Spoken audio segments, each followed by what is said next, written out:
All right, so we are live and we are lagging. The interwebs in southeast Iowa appears to be pretty bad tonight, there, Josh. But I want to welcome you tonight, man. Tonight, I wanted to spend a few minutes talking about something that you tackled over the last 12 months, and basically kind of the mental strain when it comes to that. Yeah, I mean it was something, all right, that's for sure. And it's been a little bit longer than 12 months. I kind of did the typical, I'm a guy beating my chest. I feel this is just how I feel. I'll be okay, kind of thing. This probably happened. I probably started noticing effects, and it was probably football season of 2024. Honestly, when things kind of started going a little bit haywire and things, I just wasn't feeling well. I would coach basketball too, and I kind of got into that year, and I would get alerts that my heart rate was racing. I wasn't feeling great, and finally it got to Memorial Day of 25, so not this past one, but the one before, and I was feeling awful. I had pains in my side, and I wasn't feeling very good. And my girlfriend and I went down to St. Louis for that Memorial Day weekend, and we were going to go down and watch a couple of Cardinal games, which is my favorite thing in the world to do. I got it on in the background right over here, watching my birds play as it is, and I got down there, and I couldn't do it. I couldn't make it. So we turned around and came home, and I went to the doctor the next day, and then I was told, hey, you have cancer. It's a huge mass in your colon. It had perforated the colon, and there was all sorts of issues there. And it was kind of a whirlwind of a day. They told me that here in Centerville, and shout out to the doctors and nurses here that did a fantastic job. The next thing I know, I was in an ambulance. They wanted to get me on a helicopter. I found out later, but the helicopter was unavailable. So they stuck me on an ambulance and they sent me up to Des Moines, and I was in Mercy 1 for 11 days. I hadn't even begun to fight the cancer yet. That was the infection. The tumor was so large that it perforated the bowel and caused a massive infection. I was down to about 160-ish pounds. I'm sitting here at 215 today. So quite a huge weight loss there. I spent 11 days in the hospital fighting that infection, infectious disease doctors coming in, checking things out. And that was all before I ended up, really getting to tackle what was really wrong. I had a colon bypass while I was in the hospital. And so I had a colostomy bag stuck on me while I was up there. They had to bypass because the tumor was so large. They said it was 10 centimeters, which is about the size of a softball, give or take, in the descending colon. And so, it came on pretty quick. And it was, I was up there for a lot of the month of June and came home in late June, and I was frail and sickly. And, I'd gotten over the infection for the most part. And then it was, oh man, I still have a tumor that's cancerous in there, and I still got to deal with that. So it was quite a month, 4 weeks worth of fighting just the infection alone. Now, for my listeners, just so you know, Josh Brice is a Centervillian. I'm a Centervillian too, man. Born and raised, yeah. You go to Missouri and they say, "Oh, you're a bunch of Iowegians," right? Right. Yeah. Yeah, I spend a lot of time in Missouri. We've been down there a lot this year. Again, we just got back from a weekend in St. Louis. It was my birthday on Saturday, and so we went down there and watched a couple of ball games. Been to Kansas City a couple of times, but obviously you're right there where you're at too. We're 8 miles from the Missouri border, so you got to play nice. Thank God we won that Honey Tree War. Otherwise, we'd be in Missouri right now. Oh yeah, and a lot of people they make fun of me down here in Lee County. They said, they should have cut them out, but no. In all seriousness, Josh, you're not that old to have to go through what you went through. No. Which is a little bit scary. I was 41 when I got diagnosed. I just turned 43. So it was a wild year for being 42. They say that you should be getting your screening and your colonoscopy at 45. Which is down because years ago it was 50, when they started saying that. Now it's down to 45. And, part of what I've been doing is, I've been advocating to friends and family and whoever will listen, don't wait. I have a buddy that was waiting. Unfortunately, the way medical field works is insurance kind of dictates what what happens. Doctors don't get to make decisions anymore, and that's pretty frustrating. That's a whole other podcast that we can go into on that one, but it's a pretty frustrating situation. But I had a buddy that, finally, he talked his insurance company in to get it. He's my age, and they found a couple polyps, and thankfully things were, they found them early and they were okay. But I was 41. Cancer rates in Iowa are ridiculously high, especially colon cancer. It is. I mean, we're leading the entire nation in new cancer rates in colon cancer, and we're second in the nation in cancer in general here in Iowa. Something's got to give. Now we can go down the rabbit hole of conspiracy theories about what it is all day long, but the reality is that it needs to be fixed, and people need to understand that it's a heck of a deal. I went through. What I went through, a 41-year-old should not have to be worried about. I went through, it was 11 months from start to finish, from diagnosis. I had 2 surgeries, 13 total days in the hospital, and 12 rounds of chemotherapy in 11 months. At 41, 42 years old, that's a lot, and it shouldn't be happening. It shouldn't happen to anybody. We should really figure out how to get this going anyway. But yeah, for a 40-year-old to have to deal with something like that is it's not easy. And I went through a lot with it, and it was physically, it was the hardest thing I've ever done. Mentally, it was not an easy thing to do. And what I do here in Centerville, obviously, with Go Pitch TV and being on the morning show and broadcasting all the spring and summer sports and being a coach for a couple of different sports, I was very public about this too. I felt like it was almost my obligation to make sure that people were following what was going on, and not because I wanted the attention for the story, but because it might, if one person went and got a colonoscopy or got the kit that you can get in the mail and was found, if one person did it at 40 years old, they found something, then it was worth it, to save somebody to go through what I had to go through. And 100%. And Josh and I had kind of a conversation when I was talking about I hit 50 and I had my first of 3 strokes, which, and looking back, you look at and we shouldn't be having strokes at 50 either. No, absolutely not. Yeah.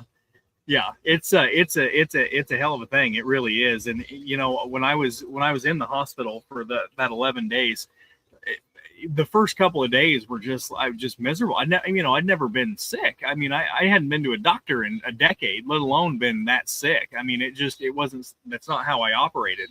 And so I didn't know how to cope with it.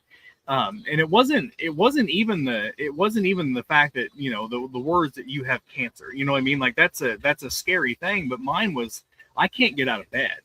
And that was the worst part about it. I physically, no matter how gritty or how tough I could be, there was nothing I could do. I couldn't get out of that friggin' hospital bed to save my life. I mean, I was in pain and tired and weak, and I kind of resolved myself that this ain't going to be how things are going to go. Like, I mean, I'm a very competitive person by nature. And this was, okay, you want to take me on, you're in for a fight here, buddy, because here we go. And within a few days, I was up and around, and I was the youngest person probably on the cancer board there in floor number 8 at Mercy in Des Moines. And that's not a cool place to be hanging out when you're any age, let alone in your 40s. And, I was making sure that I was out and about, and I was getting up and down, and I was getting stronger every day. And I was begging to let me eat or drink, because I was on IV nutrition for 9 of those days. So I was so hungry and I was so thirsty by the end of this. I couldn't wait to get something to eat, and couldn't wait to just chug a bottle of water. And I kind of said, okay, when I get home, I'm going to get myself ready to go. Like, I knew that chemotherapy, you hear all these horror stories about that, and all these other things. And I was like, I'm going to make sure that I'm physically able to fight. No matter what happens, I'm going to be physically able. And I live here in Centerville. As you know, I'm right behind Howard Junior High. I can see Howard from where I'm sitting right now. And so the amount of football players that used to practice back there, holy crap. Yeah. And so I can see it. And so from where I'm sitting right now to the gym doors and back is a quarter mile. From where I'm sitting right now to the flagpole out front is a half a mile. All the way around is 3/4 of a mile. And so I started, this is what I'm going to do every single day. I'm going to go, and I'm going to get further, and I'm going to get further, and I'm going to get further. And once I got into a couple rounds of chemotherapy, I had 4 rounds of chemotherapy before I had surgery. And so the chemo that's a whole other animal. The side effects and all that kind of stuff, which I can get into a little bit later, were absolutely crazy. But I started to get stronger, and my surgeon, who I was really pushing, because I knew surgery meant that, first of all, I got the colostomy bag off, it was going to get reversed, and that the tumor was going to come out. So surgery was my goal. I got to get strong enough to get to surgery. And so I just kept walking, and I had a consultation with my surgeon, and I said, what do I have to be to be able to get this? Where do I need to be? Because I'll be there. And she said, I think it was somewhere along the lines, I had to walk about 4 blocks and still be able to have conversation, like not be so out of breath that I couldn't have a conversation. And I said, okay. And a couple of weeks later, I sent her a screenshot of my fitness app. I'd walked 5 miles. Wow. Yeah, I Leela Bradley trails right down here. So I walked all the way around the reservoir, clear around to the park, back and around. And I said, I think I'm fit. When can you cut me open? And she's like, well, we're going to have to refer to your oncologist on that. You know, like you have to be patient, which obviously being competitive and patient sometimes don't necessarily go hand in hand. But the thing that I'm most proud of is when I finally did have surgery, which was on October 2nd of last year. That was homecoming week here in Centerville. And you know how big homecoming is for the Centerville Big Reds. It's a huge, huge thing. And being a football coach, I was going to have to be in the ground to miss what was going on. So I had surgery on Tuesday.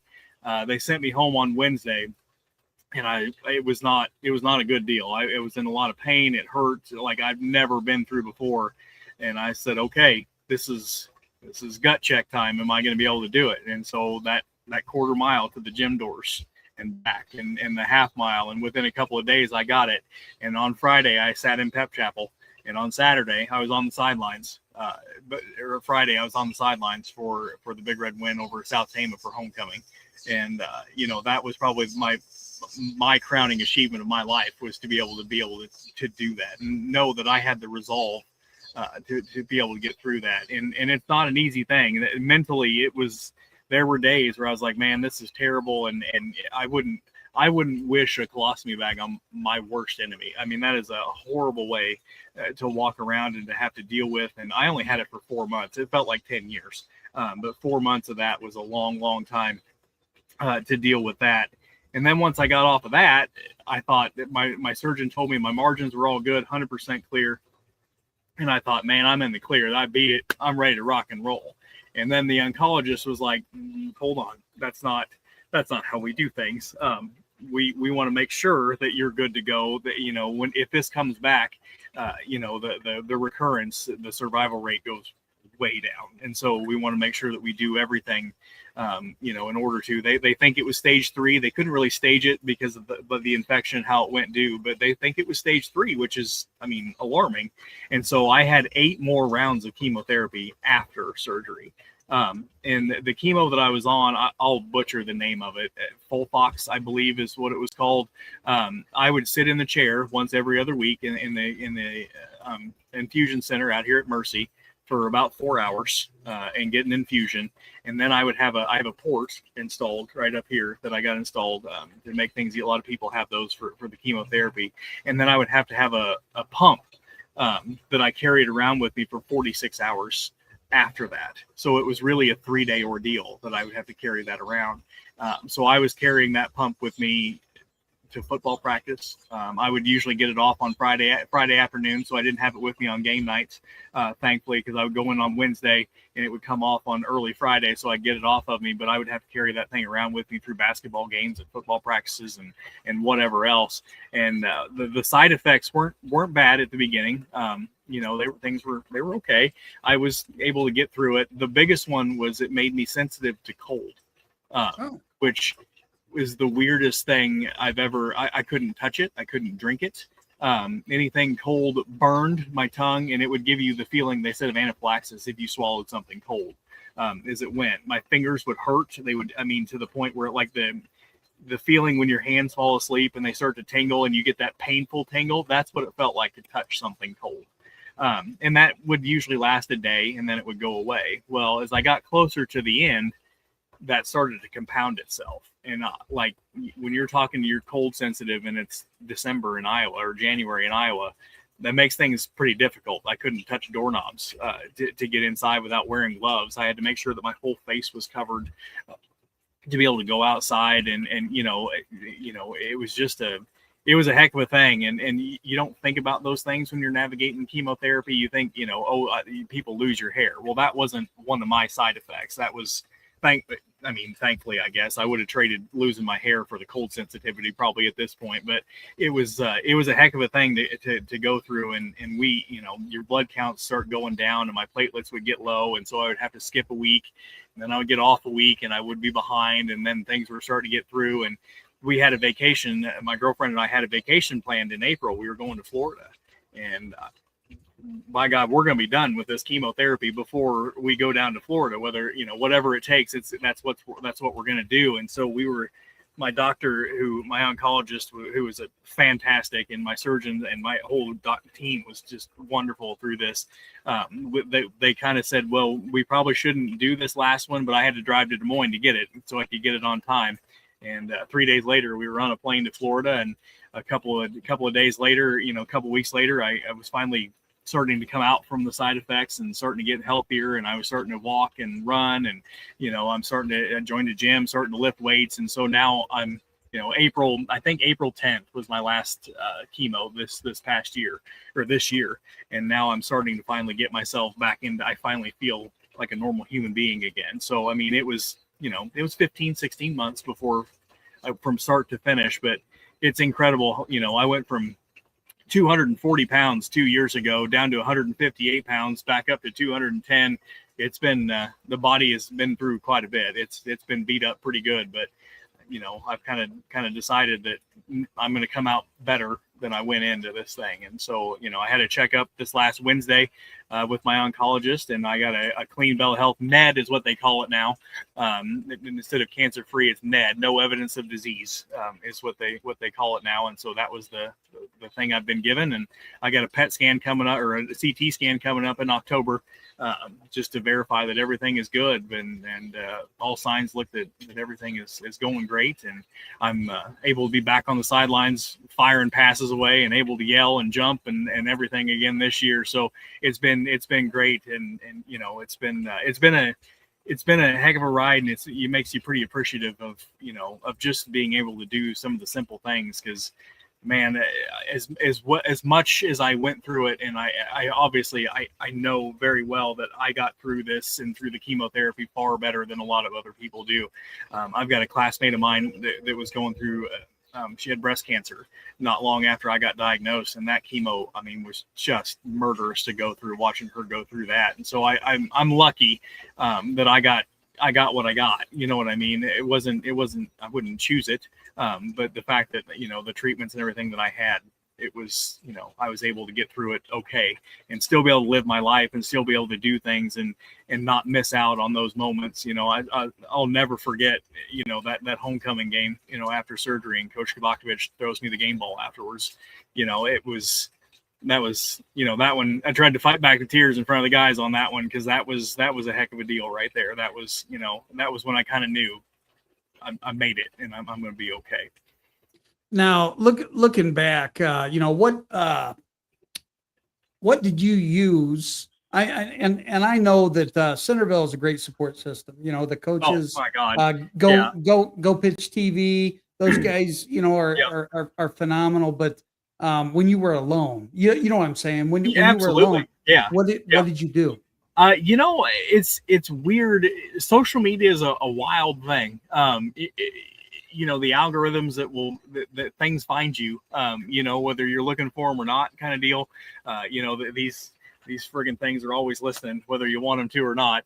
Big brother. But it's incredible. TikTok was really a really cool tool for me. I'm a doom scroller sometimes when I get into it, and I enjoy doing that. But I found some people on TikTok that were kind of doing that were going through the same thing. It was the same people my age that were diagnosed in the same way. Most of them weren't stupid like me and put it off for 8 months. They actually went and got diagnosed earlier at the first sign of everything, instead of being an idiot and just saying, oh, this is what it feels like to be 40 something. But that was a lot of it. There's a guy that I follow to this day, and he is on his 89th round of chemotherapy. 89. I can't even 12. I mean, was like, holy cow, how do you do this? And this guy's on number 89. And so I thought, well, if he can do it, and he just had a newborn. He's a photographer, freelance photographer. So this is what he does for a living. And so following him and seeing that, and really just kind of a community of people on there commenting back and forth. There were people, hey, I'm supposed to get my port put in. Is it better to go under anesthesia or have radiology do it? And just being able to, share my experiences that I'd gone through. Cause it was pretty solo what I had gone through. I went through everything backwards. All my doctors and my surgeon especially told me that usually you get diagnosed, we remove it, then you do chemotherapy, and that's how it is. But mine was so big, I had the infection that they had to do the surgery, the ostomy first, and then do chemotherapy. And so I did everything the hard way. But that was, social media really was the kind of thing where I would sit in there and go, okay, these people they're going through it too. So I'm not the only one. I'm not isolated in this. And that helped. But really the biggest thing for me was just physically, I'm going to be better. The things that I could control. So if I could walk to the flagpole and back yesterday, I'm going to walk 10 steps past it tomorrow. And that was how I really, especially when things were rough kind of going. And, you mentioned the support system. There's 1,000 people that I would have to thank that helped me out along the way. Coach Kovakovic, and some of the other coaches, they came and mowed my yard for me. I lost you, Coach. There we go. You're still there. Yeah. Yep. They came and mowed my yard for me while I was in the hospital. Things like that, and people dropping things off. The school last year, basketball, they do Coaches versus Cancer, and I was the honoree for that. Just the support around and all the well wishes, and obviously people on the morning show. And the best thing that happened was when I got back to work.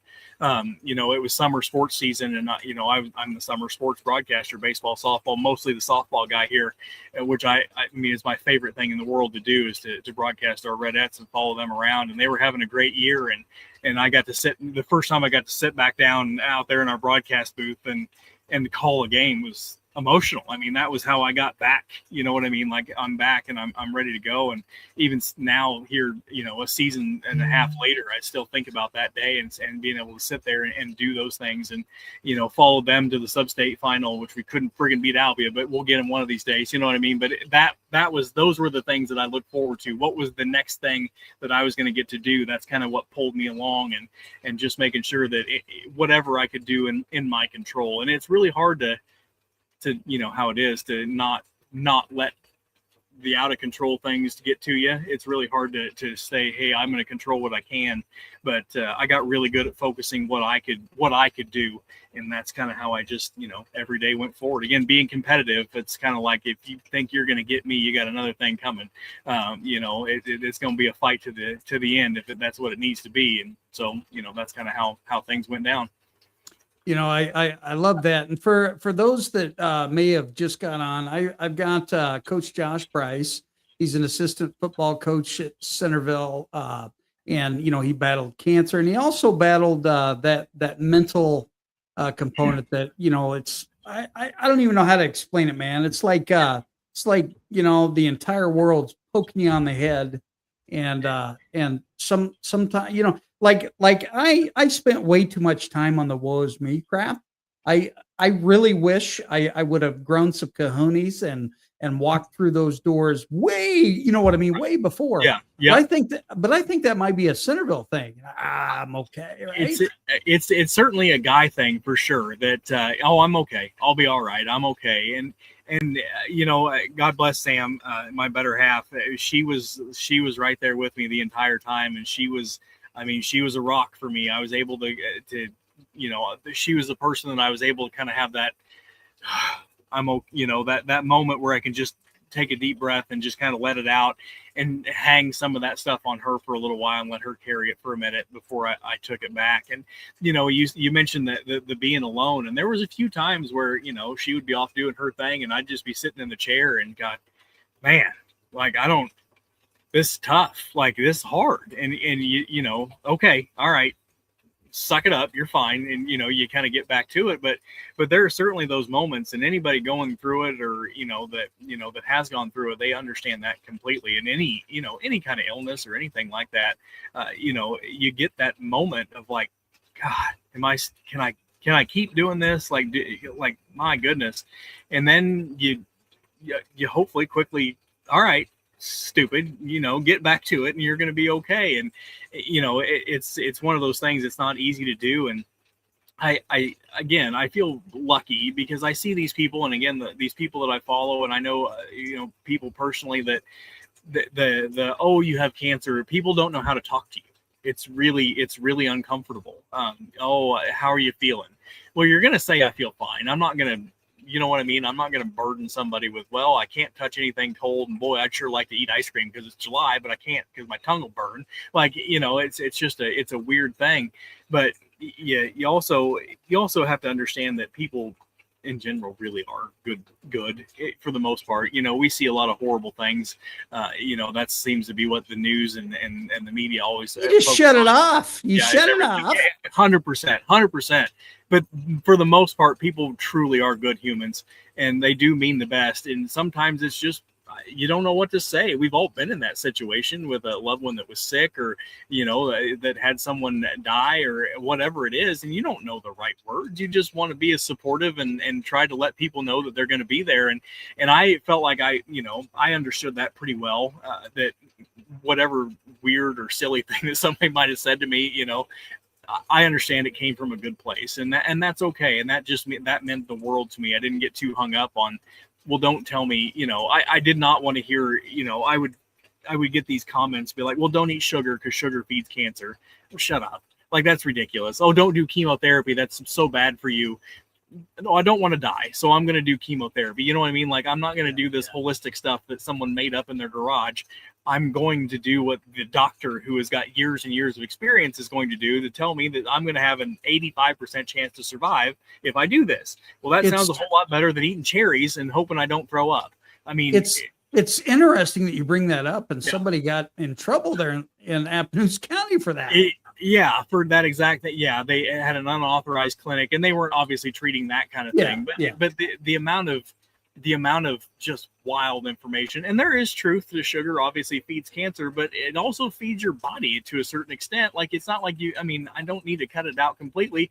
And quite frankly, you played that cancer card a little bit. Like, well, I got cancer, by God, I want a chocolate bar. Like, I think I deserve it, so there was all that kind of stuff too. And it was, you kind of take it all with a grain of salt, and you just learned that I'm going to listen to my team and the people that are around me as far as my health advice. And, I'm going to do what I need to do. But yeah, I mean, again, most people, everything that they say and did is coming from a good place. They really do mean well. It's just sometimes you don't know what the right words are. And we've all been in that situation, and we've all put our foot in our mouth in some way, shape, or form, meaning the best, and it not coming across that way. And so that was kind of the thing. If anything, through this whole thing, you always look for lessons and whatever life throws at you. And mine would certainly be appreciation and patience at this point. I became, because God knows, sitting in that friggin' chair for 3 hours every other week, I was about ready to pull my friggin' hair out. I couldn't stand just sitting there, and I was attached to it 37 bags on the IV. So it's not like I could get up and walk around or anything like that. And so I learned to just be patient and sit there and deal with it. And, trying not to roll over when I had the pump hooked onto me and all that kind of stuff. And to just be appreciative of, we're first official practice for football season was today, obviously. So we went through camp last week and we had full pads, and now today you have to be in helmets. We did some drills, and we did the first tip drill of the year that I'm used to throwing that. I couldn't throw it last year. I wasn't able to do that, and being able to get back out there with Coach Reed and throw the tip drill was just, it was a moment of just, okay, I get to do this again. And I would be annoyed with it, 2 years ago, thinking, God, why are we doing this again? But now I miss doing it, and I appreciate, just the little things and, all the things that I get to experience. And, we've had a fantastic summer, kind of celebrating that everything is kind of back to normal. And, my favorite thing to do is just to sit out here on my deck and listen to my fountain and watch my Cardinals on the TV. And, you just appreciate being able to do those things without anything being attached. But, the last thing I have to do now is to get this port removed. And hopefully that's going to be coming out in about November or so, as long as everything comes clear. And then I can kind of shut the book on this chapter and move forward and kind of get back to normal again. And it's crazy, Josh, because I spent a lot, I spent a lot of time praying for my buddies anyway, right? But Mhm. I prayed a lot for you last year. So that's And a lot of people did. And I mean, whatever you may think or believe, sometimes that stuff does work. A lot of it is self-resolve, and a lot of it is luck. And there's a lot of people that have been in my situation that didn't get so lucky, and we've all known that person that you thought, hey, this is going to be okay, and it wasn't. It went the other direction. So again, I feel very lucky to be here, and so appreciative of all the people that reached out and that sent cards, and the amount of people that would comment. Obviously being, I guess you'd call it small town famous here from being on the morning show and everything else. You are pretty damn famous. I would run into people that I don't know who you are, but they would see me at the gas station and be like, "Hey, I'm glad you're feeling better." I'm like, "Well, thank you. I'm sorry. What's your name again?" I don't. You can see me, but I can't see you on the other side of the camera, kind of thing. And that's just it's such a cool moment, and to be able to have those and know that again, my perspective, I was kind of a Russ and AJ would probably attest to this. I was kind of the old grump, the get off my lawn kind of guy, and I feel like I'm kind of leaning the other direction now. I'm a little bit more patient with people and a little bit more willing to be out amongst the folks, because again, I saw throughout this whole thing that people are 99.999% good. We just sometimes focus on that 0.001, unfortunately, but people really are good natured, and they really do have your best interests, and they really are rooting for each other. I mean, for the most part. So, it's a whole lot better way to walk through life that way, thinking that people are rooting for you than rooting against you. So even if they're not, the heck with it. That's the way I'm going to take it. Now, I won't bring up the Gran Torino right now, but I had to throw some funny there.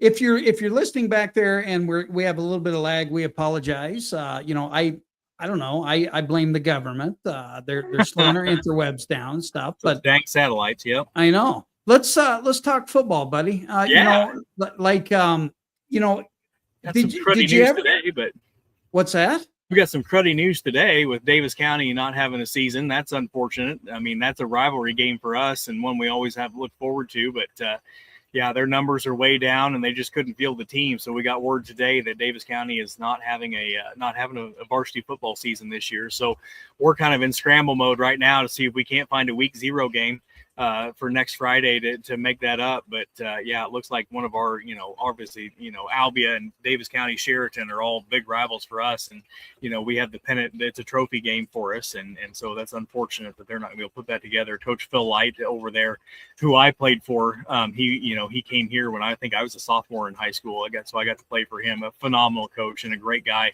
It's unfortunate that that situation's going on over there. So yeah, that's kind of what we found out today. In the football world, anyway. That's a bummer, Yeah. Are you guys able to reach across to a different state possibly? That gets real tough. I know we've at the junior varsity level a few times. We played Putnam County before. I know that gets a little tough with that, but with Davis County not having that season, that leaves a lot of people out there that don't have games with them as well. And so I know we're going to try to reach out to some of those schools that don't, or maybe even a school that wants to pick up an extra game, so we can play in that week 0, but it's not looking promising. It's kind of unfortunate that we'll miss that one. On the flip side of that coin, I bet every high school in the state of Iowa wishes they had a bye week, which is kind of what we're going to get later on in the season to kind of get everybody healthy and kind of get everybody back on the same page. Our expectations are really, really high for Big Red football this year. And so, to lose a game is a real bummer, but I think we are going to have a phenomenal squad. We've got talent coming out our wazoo. We got some young guys that I'm super impressed with that I think we're going to continue to move on with. And we're just having a ball, here through camp. And we went over to Creston and did a team camp this last week and got to see our guys on film and actually hitting some other people other than ourselves. And this is an exciting year. I mean, everybody talks about our quarterback, Mac Murdoch, who, I mean, is garnering attention all over the place. Going into his junior season, Abram DeSena is another kid that's a phenomenal athlete. Makoa Caliponi, our running back, is, he's a stud. He's one of the top returning for rushing touchdowns over last year. Eli Fuller, the new guy coming in to the squad, is going to be fantastic. Sloan Phillips, who is a guy we had last year out there in the skill positions, who's going to have a great year. Rye Barnhart, who was out last year, who's back healthy, is going to be another one of those skill guys. Our line, you got Dayton Howard, who's 6'7". He's big, man. He's a colossal kid. Corey Cradfield is another one that's a returner with a lot of experience up there. And our new athletic director, his son, Vic Milder, is another kid that I think is going to give us some time. It's so much fun to watch these guys go and the glue that we kind of put together last year and having these guys, most of them back. Obviously we lost Clayton Lawson, who was, an all-state receiver, played in the Shrine Bowl. He's going to go on, and some of our linemen that we lost last year is tough, but we're kind of reloading at this point. And, me being on the JV offensive coordinator along with everything else. And so getting to look at some of these young fellows that are coming around, boy, it's going to be a lot of fun for years to come around here. We got some studs that are coming up in that freshman class too. So it's going to be a fun year. There's a lot of prime talent, a lot of young talent around. Yeah. I know Kovac still kind of gives me a hard time, and so does Baloma. They said, man, Banks, you really talked us up on that doghouse tour, right? But yeah. That's okay. It's all right. I've been around Big Red football a long time. When I played, we were not good. That was 25 years ago. There's ebbs and flows, obviously, but if you would ask anybody around the state what Centerville is known for, usually it's wrestling and baseball, right? Yeah. Like that's what we do around here. Well, we'd like to change that. And we made a pretty big splash last year, getting into the rankings, and all of a sudden, we're undefeated versus undefeated with PCM, who's a perennial powerhouse, trying to get the district championship last year. And not for some weather delays and some crazy stuff that might have turned out differently. Obviously, the playoff game did not go our way, but that's all motivation for this year to reload and go do it again. And these guys, not only are they talented, but it's such a great group to be around. These guys are so much fun. They work so hard. And those are the kinds of guys that we need. And I kind of give credit, we were talking about this the other day. I go back a few years to some groups that we had that really bought into the weight room, and they bought into football can be fun, and, the working hard, and they were good examples of what needed to be. They were in the weight room. They were there all summer. They put the work in. They brought people up instead of dragging down with everybody else. And that example that those guys set 3 or 4 years ago is the standard now. And so now the bar is set higher. And so they're dragging people up, and that's how you build a good football team. That's how you become a Van Meter or a Williamsburg or a PCM. That is how you do it, is you start somewhere and you continue to bring that bar higher and higher and higher with every group that comes through. And I can see that happening here in Centerville on the football team. And that's a cool thing to be a part of, and a cool thing to see that, Coach Kovacevic does a phenomenal job making sure that people know that it's a team sport and that we're getting together and doing those things. And under his leadership, this Big Red football team is making some strides, and people are watching us. You know what I mean? We've got 3 guys that, could be Division I type football players, and you don't see that in Centerville, Iowa very often. You really don't.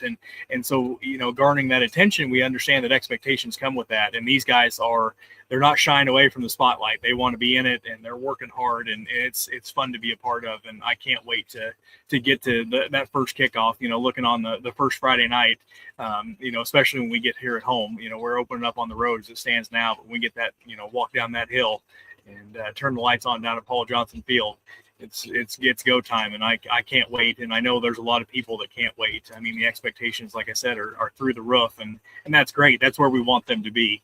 It's I've been there when the expectation was, well, if we win 3 games, as long as we beat Albion and keep that trophy, everything's going to be okay. And that was the standard for the season. Well, now we we best be hosting a playoff game, and we're going to be in the mix for a district championship. And, those are the goals now. And so those are the strides that, elite programs have to take. And that's what we're doing here in Centerville. And it's a lot of fun to be a part of that. And I hope I hope everybody enjoyed the hometown Chuck, coming home. Absolutely. Last week. I had a good time, man. Yeah. Except that black turf, dude, it burns me. It's toasty. So when I don't know if this year 4 of the turf, I don't remember how long we've had it now.